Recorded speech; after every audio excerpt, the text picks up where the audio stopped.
रमज़ान बरकतों, रहमतों और मग़फ़िरत का महीना है। इस मुक़द्दस महीने में रोज़ा सिर्फ भूख और प्यास का नाम नहीं, बल्कि ये सब्र, शुक्र और तक़वे का दर्स देता है। रोज़ा रखना हर मुसलमान पर फ़र्ज़ है, लेकिन उसके कुछ उसूल और ज़ाब्ते हैं जिन्हें जानना और उन पर अमल करना ज़रूरी है। अगर उन उसूलों के ख़िलाफ़ वर्जी की जाए तो रोज़ा टूट सकता है। आइए जानते हैं कि किन चीज़ों से रोज़ा बरकरार रहता है और किन सूरतों में ये टूट जाता है।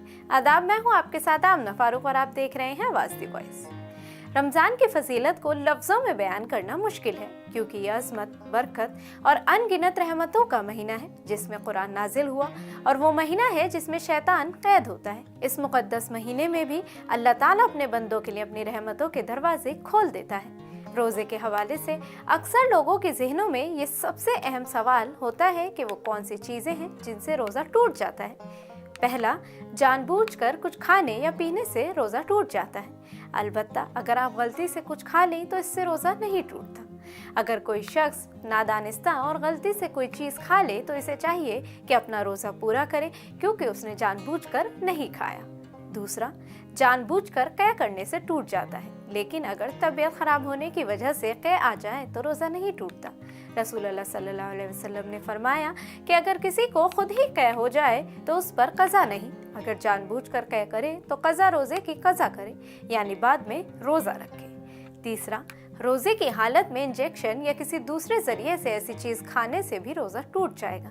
अलबत्ता अगर इलाज के लिए इंजेक्शन लगाया जाए तो रोज़ा नहीं टूटता। चौथा, हैज़ की वजह से ख़वातीन का रोज़ा भी टूट जाता है। ऐसी सूरत में औरतें क़ज़ा रोज़े यानी छोड़े हुए रोज़े बाद में अदा कर सकती हैं। पाँचवा, बीड़ी, सिगरेट, हुक्का, पान या गुटखा खाने से भी रोज़ा टूट जाता है। छठा, रोज़े की हालत में तेल या कोई दवा या कतरे कानों या नाक में डालने से भी रोज़ा टूट जाता है। ऐसा करने के बाद क़ज़ा रोज़े बाद में रखने होंगे। अगर किसी वजह से मुंह से खून निकले या मसूड़ों से खून आने लगे और उसे निगल लिया जाए तो रोज़ा टूट जाता है। सातवां, नाक में दवा डालने के बाद अगर वो हलक से नीचे उतर जाए तो रोज़ा टूट जाता है। लिहाजा रोज़ा एक अजीम इबादत है जो सब्र, तकवा और अल्लाह के कुर्बत हासिल करने का ज़रिया बनती है। हमें चाहिए कि इसके तमाम उसूलों पर मुकम्मल तौर पर अमल करें ताकि हमारा रोज़ा दुरुस्त और मुकम्मल हो। अगर रोज़ा किसी वजह से टूट जाए तो क़ज़ा करना ज़रूरी है ताकि इबादत में कोई कमी न रह जाए।